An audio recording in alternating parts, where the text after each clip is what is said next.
오늘 함께 나눌 골로새서 4장 7절부터 18절 말씀은 골로새 교회를 향한 모든 메시지를 다 전한 뒤 끝인사를 하는 바울의 마지막 인사, 그 메시지가 담겨져 있습니다.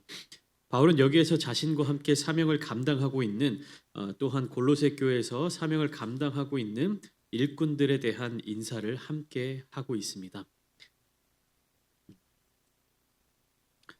세상의 모든 문화와 언어에서 만났을 때 하는 인사와 그리고 헤어질 때 하는 인사는 대부분 각기 다른 언어를 가지고 있는 것을 알 수 있습니다. 영어에서 만났을 때 뭐라고 인사하죠? 뭐 hello 이렇게 인사하죠. 헤어질 때는 goodbye. 일본어는 어떻습니까? 만났을 때 보통 이제 오후에 만나게 되면 뭐 콘니치와 이렇게 안녕하세요라고 인사하고 헤어질 때 사요나라 이렇게 해서 안녕히 가세요라고 인사합니다. 중국어도 만났을 때 뭐라고 인사하죠? 니하오. 그다음에 헤어지면 짜이찐 이렇게 인사하고요. 스페인어도 한번 볼까요? 스페인어 만났을 때 홀라 이렇게 인사합니다. 홀라. 헤어질 때 들어보셨을 겁니다. 아디오스 이렇게.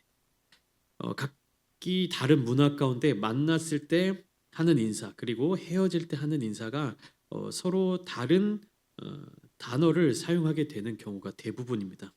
그런데 한국어는요, 어떤 특별한 경우에는 만났을 때와 헤어질 때 동일한 인사를 할 수가 있습니다. 무슨 말로 인사할 때? 안녕. 예.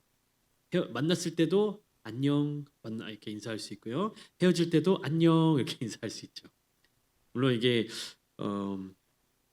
안녕하세요, 안녕히 가세요, 어서 오세요, 뭐 반갑습니다, 다음에 또 봬요 이런 식으로 뭐 존칭어를 쓴다든지 상황에 맞는 인사를 하게 되면 우리나라도 만났을 때 헤어질 때 다양한 인사를 할 수 있겠지만 만날 때도 안녕, 그다음에 헤어질 때도 안녕. 이 안녕이라는 이 단어를 우리가 함께 만나고 헤어질 때 인사말로 사용하게 됩니다. 안녕이라고 하는 것이 보통은 어떤 의미를 갖고 있습니까?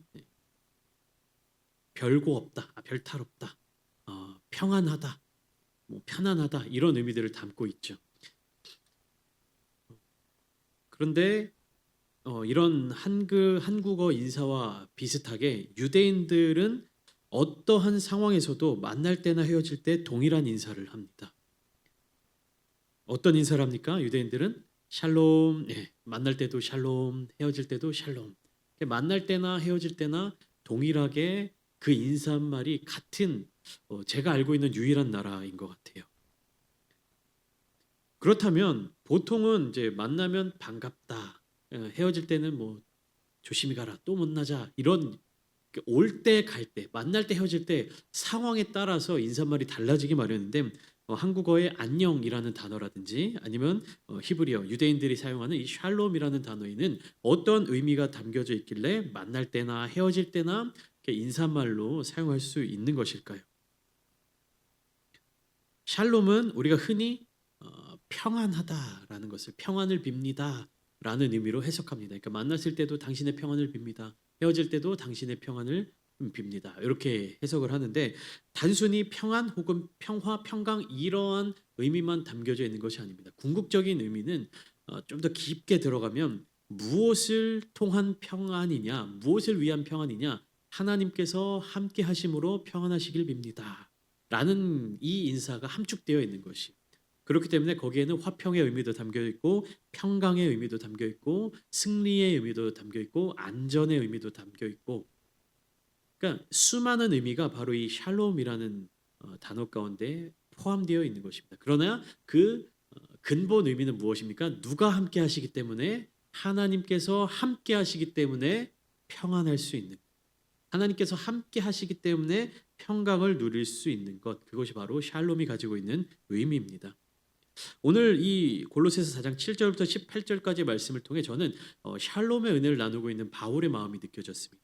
물론 바울이 편지를 쓰고 있는 골로새 교회는요 단순한 유대인들이 모인 교회도 아니었고 또 유대 지역에 있는 교회도 아니었기 때문에 이 샬롬이라고 하는 히브리어 단어로 인사를 하지는 않았을 겁니다. 이게 헬라 단어로는 에이레네라는 단어인데요 동일하게 평화와 평강을 전하는 인사말입니다.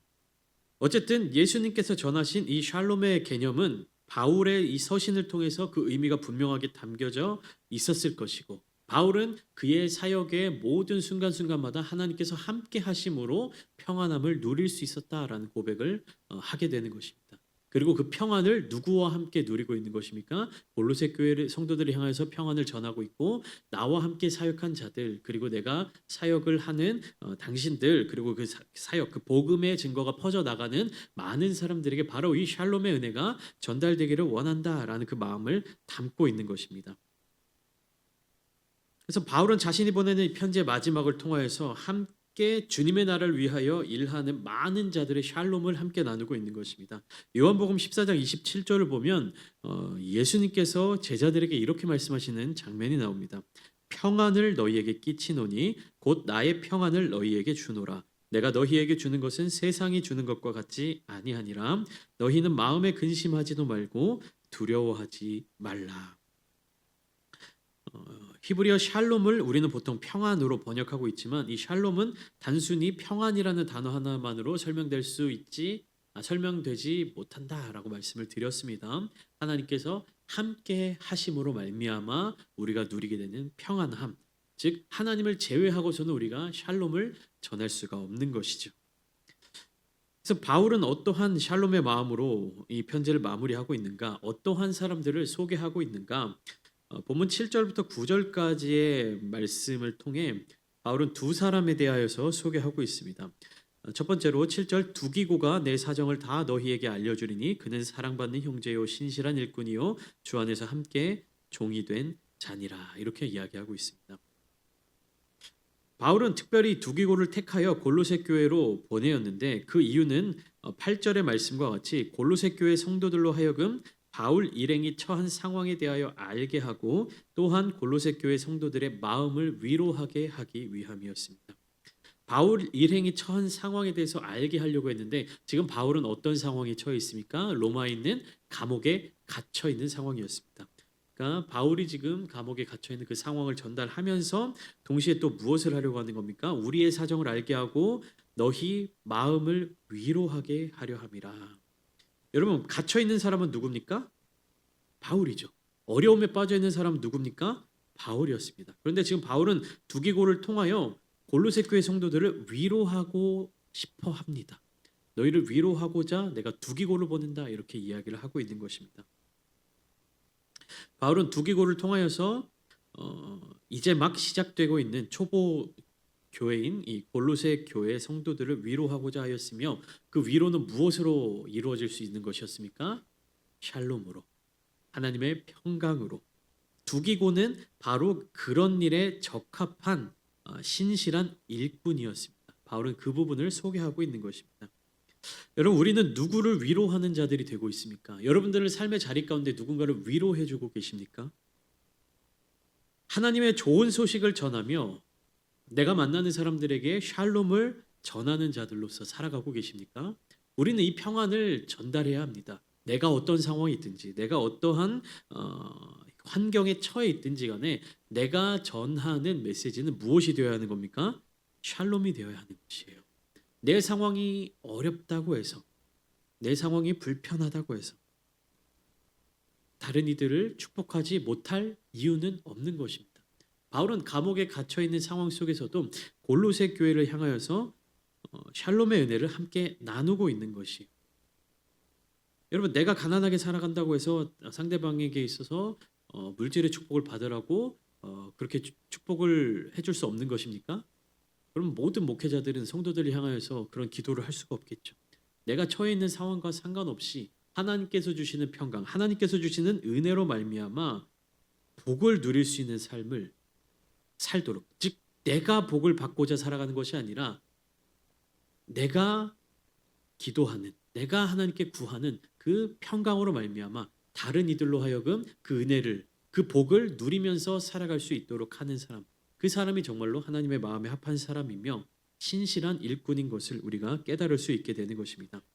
내가 어렵더라도, 내가 불편하더라도, 내 상황과 환경이 좋지 못한다 할지라도 다른 사람들을 향하여 기쁨의 마음으로, 감사하는 마음으로 마음껏 축복의 메시지를 전할 수 있는 우리 모든 성도님들 되시기를 축복합니다.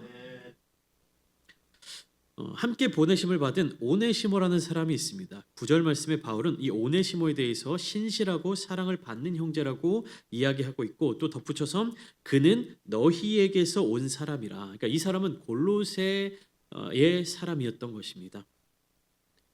이 오네시모는 누구냐? 빌레몬서라는 성경 말씀에 따르면 오네시모는 빌레몬이라는 사람의 종이었는데 그로부터 도망쳐 와서 바울에게까지 온 사람이었습니다. 빌레몬은 이 골로새 교회에 소속되어 있는 성도였습니다. 근데 주인의 신분에 있었겠죠. 오네시모는 바로 그 빌레몬에게 소속되어 있는 종이었습니다. 주인과 종이라는 신분의 차이가 있었으나 두 사람 모두 골로새 교회의 성도로서 함께 신앙생활을 해온 것으로 보입니다. 이 두 사람에 대한 이야기는 빌레몬서를 나눌 때 더 자세히 다루도록 할 것인데요. 바울은 이 종의 신분인 오네시모를 신실하고 사랑을 받는 형제라고 소개하면서 함께 골로새 교회로 보냅니다. 돌려보내는 거죠. 두기고와 함께 더불어서 오네시모를 함께 돌려보냅니다. 그래서 이 오네시모가 골로새 교회 성도들에게 바울이 겪고 있는 모든 일들에 대해서 상세하게 전달해 줄 것이다. 이렇게 이야기를 합니다. 그리고 뒤이어서 10절과 11절에는 또 세 사람의 인물이 등장합니다. 이 사람들은 할레파 사역자들이다. 바울이 이렇게 이야기해요. 할레파 사역자들이다. 그런데 이 할레파라는 것은 무엇이냐면 유대인 사역자들이다라는 의미입니다. 그러니까 할례를 받아야 한다라고 주장하고 할례를 받아야만 구원을 받은 사람들이다 이렇게 얘기했던 사람들이 아니라 할례를 받은 사람들이라는 의미입니다. 아리스다고, 바울과 함께 갇힌 아리스다고라는 사람이 있었고 그다음에 바나바의 조카이자 마가복음의 저자로 알려진 마가, 그리고 유스도라 하는 예수도 너희에게 문안하느니라 이렇게 세 사람을 소개하고 있습니다. 이들은 유대인 사역자들로서 하나님의 나라를 위하여 바울과 함께 일하며 바울에게 큰 위로가 된 사람들이었습니다. 이 중에서 특별히 마가라는 사람, 바나바의 생질 마가의 경우 어떤 사람이었습니까? 사도행전 15장에서 보면 바울이 바나바와 함께 전도 여행을 다닙니다. 두 사람만 전도 여행을 다니는 것이 아니라 두 사람이 주축이 되어서 전도 팀이 꾸려져서 수많은 지역으로 전도 여행을 떠나죠. 그런데 이 마가라고 하는 사람은 바나바의 조카였는데 사도행전 15장에서 보면 불성실한 태도로 말미암아 그동안 함께 전도 여행을 다녔던 바울과 바나바가 서로 갈라져 각기 헤어지게 만든 장본인이었습니다. 어떤 이유인지 정확하게 나와 있지는 않지만 바울과 바나바의 어떤 전도의 여행 자리 가운데 마가가 중간에 포기하고 함께 동행하지 않았던 적이 있었나 봅니다. 그리고 그 이후에 다시 바울과 바나바가 새로운 전도 여행을 떠날 때 바나바는 이 마가도 함께 데려가자라고 이야기를 했는데 바울은 이미 우리의 이 사역의 자리 가운데 포기하고 도망쳤던 사람을 어떻게 다시 데려갑니까? 라고 해서 두 사람이 굉장히 크게 의견 차이가 갈려서 각자의 자리로 이제 선교의 자리로 흩어져서 갈라져서 헤어지게 만들었던 그 장본인이 바로 마가였습니다. 그런데 지금 그 마가에 대해서 바울이 뭐라고 얘기합니까? 아리스다고와 마가와 이 예수, 그 유스도라 하는 예수가 이 자들이 하나님의 나라를 위해서 함께 역사하는 자들이며 나에게 위로가 되었다라고 이야기합니다. 이전에 불성실한 태도로 말미암아 사역의 자리 가운데 불화를 일으키게 만들고 떠나가게 만들었던 이 마가라는 사람이 이제 바울의 사역 말년에는 어떠한 사람으로 거듭나 있는 겁니까? 하나님의 나라를 위하여 일하는 자, 함께 역사하는 자, 또 더 나아가 바울에게 위로가 되는 자로 바뀌어 있다라는 것을 우리가 이 골로새서의 말씀을 통해서 알 수가 있게 되는 것입니다. 하나님의 훌륭한 일꾼으로 성장하였던 이 마가의 모습을 보면서 우리는 연약한 자, 또 포기한 자, 도망한 자, 이러한 사람들도 들어 쓰시는 예수님의 능력을 깨닫고 그것을 의지할 수 있게 되는 것입니다. 우리의 힘과 의지로는 할 수 없는 것들, 때론 나의 인간의 연약한 모습으로 말미암아 주님의 어떤 사역의 일에 있어서 벗어났던 이런 사람조차 하나님이 쓰시고 주님의 은혜 가운데로 나오게 되면 바울의 진정한 동역자로서의 삶을 살아낼 수 있다는 것. 그런 주님의 능력을 의지하며 살아가는 우리 모두가 되기를 소망합니다. 그리고 12절부터 14절까지 말씀을 보면 이제는 이방인 사역자들에 대한 소개가 나타나고 있습니다. 먼저 누굽니까? 골로새 교회를 개척한 에바브라에 대해서 소개합니다. 너희에게서 온 에바브라가 너희에게 문안하느니라. 그가 항상 너희를 위하여 애써 기도하여 너희로 하나님의 모든 뜻 가운데서 완전하고 확신 있게 서기를 구하고 있다. 여기서 또 뭐라고 기도합니까? 계속해서 골로새 교회를 위해서 기도하는데 그들이 하나님의 모든 뜻 가운데서 완전하고 확신 있게 서기를 구하는 것입니다. 무엇을 구한다고요? 하나님의 뜻을 구하는 기도. 오늘 오전에 함께 나누었던 것처럼 내가 원하는 것, 그것이 아니라 내가 원하는 것이 결국에 무엇으로 이루어질 때, 하나님의 뜻으로 이루어질 때 아름답게 응답받는 기도가 되는 것을 다시 한번 확인할 수가 있는 것입니다. 그는 골로새와 라오디게아와 히에라볼리까지 거기에 있는 자들을 위하여서 헌신한 사람이었습니다. 그리고 또 누가 소개되고 있습니까? 바울의 동역자이자 누가복음과 사도행전의 저자인 의사 누가가 등장하고 있죠. 그리고 이어서 데마라는 사람이 함께 문안하고 있습니다. 누가에 대해서는 뭐 더 설명할 필요가 없을 것이고 이 데마라는 사람이 굉장히 독특한데 안타깝게도 이 데마는요 이후에 디모데후서를 통해서 바울이 뭐라고 기록하고 있냐면 디모데후서 4장 10절 말씀에 이렇게 소개하고 있습니다. 데마는 이 세상을 사랑하여 나를 버리고 데살로니가로 갔고 그레스게는 갈라디아로 디도는 달마디아로 갔다. 이렇게 이야기합니다. 데마는 무엇을 사랑하여? 이 세상을 사랑하여 바울을 버리고 데살로니가로 갔다라고 이야기하고 있습니다. 그러니까 이 골로새서에서는 데마도 함께 너희를 향해서 문안한다. 데마도 너희와 함께 있다라고 이렇게 기록되어 있는데 디모데후서 4장의 말씀에서는 데마는 이 세상을 사랑하여 나를 버리고 떠나갔다라고 이야기를 하고 있는 것이에요. 이 골로새서를 쓴 시기와 디모데후서를 쓴 이 시간의 차이는 짧으면 한 2년 정도, 길면 한 5년 정도의 차이가 있는 것으로 추정이 됩니다. 그러니까 그 2년 사이에 데마에게는 무슨 일이 일어난 겁니까? 골로새서를 쓸 때에는 이 데마는 나와 함께 너희에게 문안하는 사역자이다. 하나님의 일을 하는 참된 종이다라고 메시지를 보냈는데 한 2년 내지 5년 정도 지나고 나니까 디모데후서에서는 데마는 세상을 사랑하여 떠났다라고 이야기를 하고 있어요.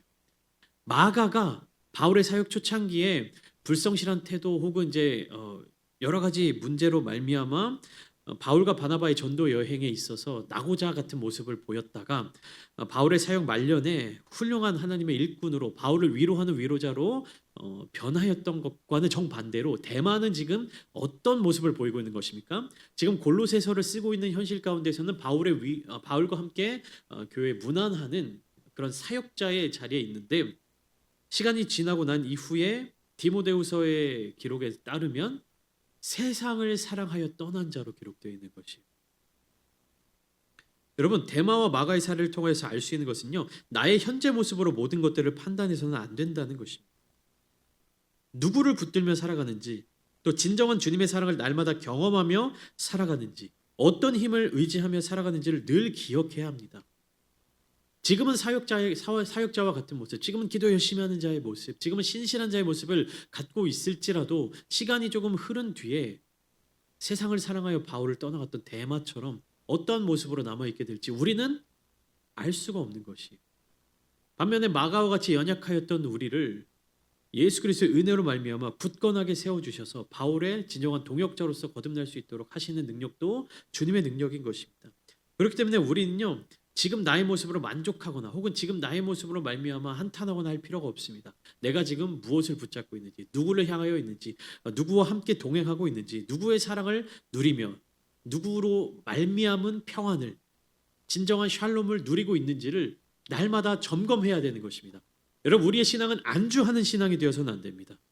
가만히 머물러 있는 신앙이 되어서는 안 된다는 것입니다. 복음에는 능력이 있습니다. 힘이 있습니다. 복음에는 역동성이 있고 생명력이 있기 때문에 살아 움직여야 하는 것입니다.